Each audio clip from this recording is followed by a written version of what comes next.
안녕하세요. 라이드TV 임성진입니다. 이번에는 이탈리아식 스포츠 크루저의 백미 두카티 디아벨 1260 모델을 스페인에서 타봤습니다.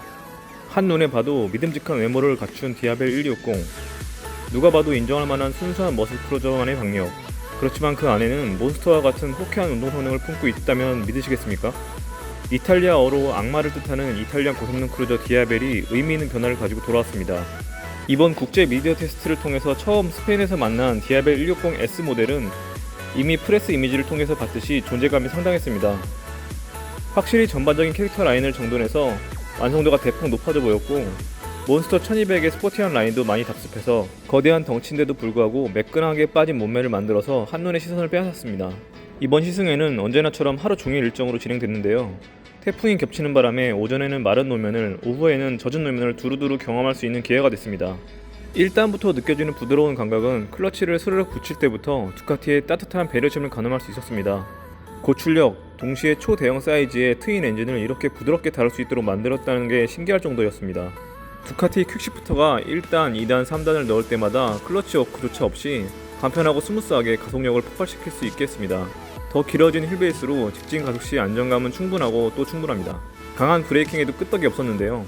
두터운 타이어가 접지력을 충분히 발휘하면서 프론트 브레이크는 강력하다 못해서 거의 슈퍼바이크 수준을 넘볼 지경이었고, 엄지발가락으로 움직이는 리어 브레이크만으로도 상당히 컨트롤이 될 만큼 조작성이 매우 좋았습니다. 최고 출력은 9000rpm에서 159마력이 나오는데 그 과정이 무척 재미있고 드라마틱했습니다. 대부분 메이커에서 엔진을 부드럽게 조절했다고 할 때마다 대신 재미가 좀 반감되는 건 아닌가 하는 우려가 되는 게 사실인데, 파워크루저다운 거친 모습도 함께 여전히 담겨있어서 다행이라고 생각했습니다. 네, 콕핏을 잠깐 보시겠는데, 일단은 키가 스마트 키로 되어 있습니다. 그래가지고 소지만 하고 있으면 시동을 걸 수 있는 그런 시스템으로 되어 있습니다. 여기 가운데 버튼이 있죠. 자, 이렇게 버튼을 누르면 로고가 뜨고, 네, 이런 식으로 지금 계기판에 이쪽에 소형 디지털 계기판이 이렇게 풀 컬러로 있고, 위쪽에는 이제 인디게이터를 포함하는 그런 비상등이나 그런 것들이, 경고등들이 다 위치를 하고 있고요. 자, 시동을 한번 걸어보겠습니다.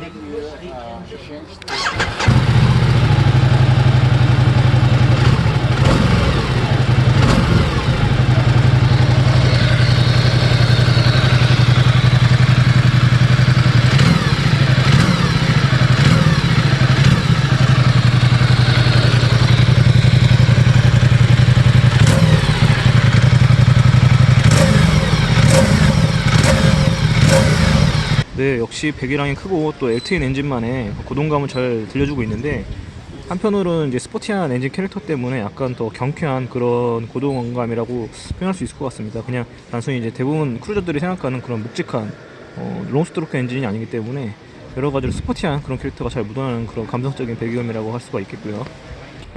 또 한 가지 특이한 점은 이제 DRL이라고 하죠. 데일라이트 같은 이제 형태의 이제 등이라고 할 수가 있는데, 굉장히 밝습니다. 뭐 지금 이게 라이트, 일반적인 로우빔을 켜놓은 게 아니고 그냥 이제 시동만 켜면 바로 켜지는 그런 데일라이트라고 할 수가 있는데, 약간 악마의 이빨 형상을 하고 있는 그런 모습입니다. 테일라이트 역시 이렇게 세로로 그어진 이렇게 테일라이트 빨간색으로 표현이 되고 있고, 여러가지로 굉장히 일반적인 바이크들하고 약간 다른 그런 시그니처들을 많이 갖고 있어서 확실히 도로에서 만나도 존재감이나 이런 것들이 상당할 것 같습니다.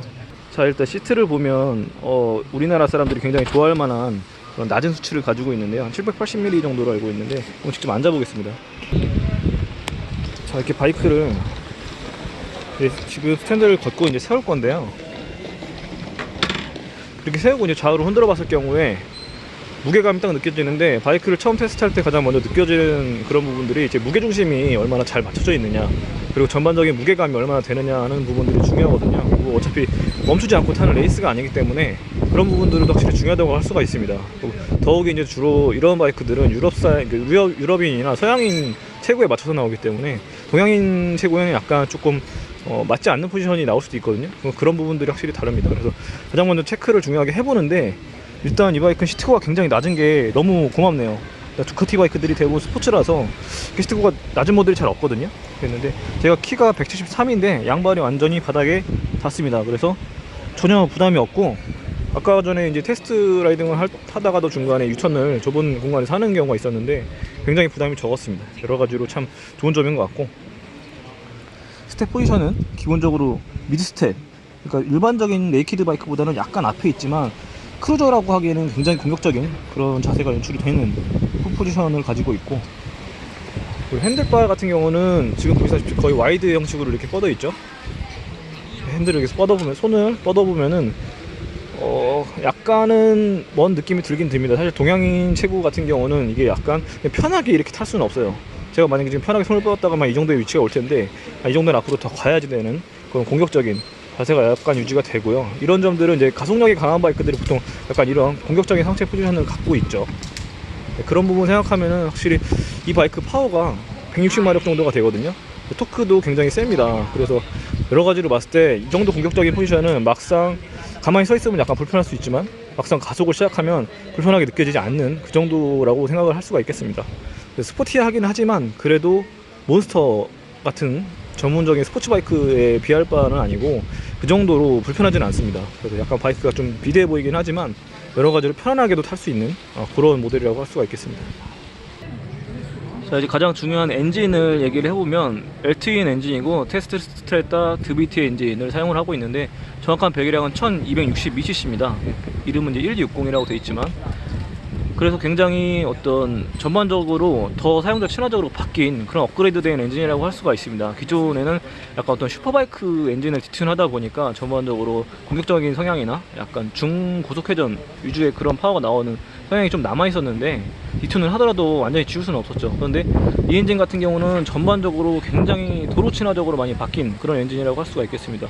특히 저중속 회전력에서 굉장히 부드럽고, 토크가 부드럽게 나오고, 또 부드럽다고 해서 강력하지 않은 것이 아니고요, 굉장히 강력하게 나오지만 처음에 초기 스로트 음각성이나 이런 부분들이 있어서 초심자도 충분히 처음에 적응을 잘 할 수 있도록 그렇게 만들어진 점이 굉장히 좋았고요. 제가 테스트했을 때 6단 크루징을 했을 때 약 110km, 시속 110km 정도로 내는데 4000rpm 정도가 쓰이더라고요. 그래서 그 정도만 되면은 굉장히 편하게 탈 수 있는, 일반적으로 우리가 생각하는 그런 크루저에 걸맞는 그런 속도를 만끽하는 것도 충분히 가능하고요. 때로는 스포티하게 달릴 수도 있는, 굉장히 양쪽의 어떤 극과 극의 성능과 여유로움, 그런 것들을 다 잡아낸 독특한 모델이라고 할 수가 있겠습니다. 네, 이 모델은 S 모델이기 때문에 올린즈 서스펜션을 앞뒤로 장착을 하고 있는데, 스탠다드 모델은 마르조끼 모델로 알고 있고요. 이 모델 같은 경우는 당연히 풀 어저스터블 모델이고, 리바운드, 댐핑, 그리고 프리로드까지 다 조정이 되는 모델이고, 앞뒤 모두 동일하고요. 스탠다드 모델도 풀 어저스터블이긴 한데 리어 쇼크 같은 경우는 압축 측이 조정이 안 된다고 하더라고요. 그래서 그 점 외에는 조절할 수 있는 범위는 굉장히 넓은 건 맞지만, 역시 이제 올린즈 서스펜션의 어떤 그 주행 감각이나 이런 것들을 다 따라오기는 어려울 것 같습니다. 캘리퍼 같은 경우는 브렘보제를 쓰고 있는데, 이것도 스탠다드 버전하고는 다른 사양이 들어가 있습니다. 그래서 훨씬 더 첨예한 그런 조작감을 느낄 수가 있고, 절대 제동력 자체는 뭐 아주 다르다고 할 수는 없겠지만 조작감 면에 있어서는 확실히 다르다고 이렇게 소개를 하고 있고요. 실제로 지금 와인딩 코스를 끝없이 타느라고 계속 브레이킹을 할 수밖에 없었는데, 여러 가지 면에서 굉장히 좀 슈퍼바이크 못지않은, 슈퍼스포츠 못지않은 그런 조작감을 가지고 있는 것을 확인했습니다. S버전 같은 경우는 두카티 퀵시프트 시스템 DQS가 기본으로 장착되어 있고, 스탠다드 버전 같은 경우는 아마 옵션으로 나올 것 같아요. 기본 장착은 아닌 걸로 알고 있습니다. 시트도 사실은 S버전 전용 제품인데, S버전 같은 경우는 이렇게 가운데 레터링이 들어가 있죠. 굉장히 고급스럽게 마무리가 되어 있는데, 스탠다드 버전하고 약간 다른 형상을 가지고 있다고 합니다. 디아벨에서 가장 눈에 띄는 점은 바로 이제 뒷타이어죠. 뒷타이어가 240mm인데 굉장히 두껍죠. 두꺼워서 이제 보통 크루저를 타시는 분들이 이렇게 두터운 타이어를 보고 어떤 매력을 느끼시는 분들이 많죠. 근데 그 반면 운동성은 떨어질 수 있다는 그런 이제 단점이 있는데, 디아벨의 가장 큰 특징 중에 하나가 이렇게 크고 굵직한 타이어를 가졌음에도 불구하고 두카티 측에서 주장하고 있는, 말하고 있는 부분은 이 타이어를 피렐리와 함께 이제 전용 설계를 했고, 그 부분은 다르지 않은데 슈퍼바이크와 같은 프로파일 형상을 가지고 있다고 합니다. 그래서 이렇게 자세히 보면은 굉장히 전반적으로 두꺼운데도 굉장히 둥그스름하죠. 좌우로 기울였을 때 어떤 느낌을 가질 수 대충 짐작이 가실 텐데, 굉장히 물론 몬스터 같은 전문적인 스포츠 네이키드 바이크와는 다르겠지만 거의 메가몬스터라고 생각할 정도로 굉장히 날렵한, 생긴 거에 비해서 굉장히 날렵한 그런 느낌을 많이 받았습니다.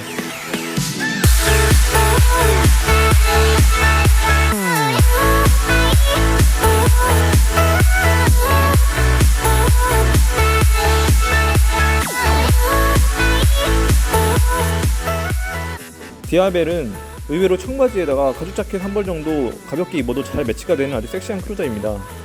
신형으로 오면서 더욱 날카로운 마무리 그리고 정돈된 실루엣을 갖췄지만 실제로 마주했을 때의 압도감은 그냥 사진으로 보는 것하고는 많이 달랐습니다. 특히 낮은 시트 보호하고 강력한 파워 그리고 누구라도 감탄할 만한 아주 세련되고 듬직한 외모까지 갖춘 디아벨. 마초 느낌 풍기는 정통 크루저보다는 조금 더 활력있고 세련되면서도 점잖은 스포츠 크루저를 원한다면 적극적으로 추천하고 싶습니다. 이상 스페인에서 라이드TV 임성진이었습니다.